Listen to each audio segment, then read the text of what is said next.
નમસ્કાર મિત્રો, વિડીયોમાં તમારું સ્વાગત છે। જી હા મિત્રો, અત્યારે હાલ મોટા અને મહત્વના સમાચાર સામે આવી રહ્યા છે। તો મિત્રો, સમાચારમાં વાત કરીએ તો હાલ આખો અમદાવાદ ખાસ ચેતી જજો। ચોમાસાને લઈ સિવિલ હોસ્પિટલમાં મચ્છરજન્ય રોગોમાં નોંધપાત્ર વધારો થયો છે। ગયા મહિના કરતાં આ મહિને મચ્છરજન્ય રોગોમાં વધારો જોવા મળ્યો છે। જુલાઈ મહિનામાં ડેન્ગ્યુના 65 જેટલા કેસ નોંધાયા હતા, ત્યારે ચાલુ મહિને 200થી વધુ કેસ જોવા મળ્યા છે।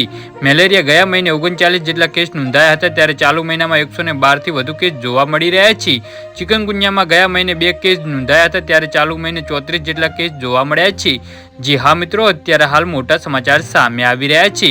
વાયરલ ફીવરના ગયા મહિને 450 જેટલા કેસ નોંધાયા હતા, ત્યારે ચાલુ મહિને 780થી વધુ કેસ જોવા મળ્યા છે। જો તમે વરસાદની ઋતુમાં બીમારીઓથી દૂર રહેવા માંગતા હો તો મચ્છરોથી પોતાને બચાવો। જી હા મિત્રો, અત્યારે હાલ મોટા સમાચાર સામે આવી રહ્યા છે। ચોમાસા દરમિયાન મચ્છરજન્ય રોગો જેમ કે મેલેરિયા, ડેન્ગ્યુ અને ચિકનગુનિયા વધુ માત્રામાં જોવા મળે છે।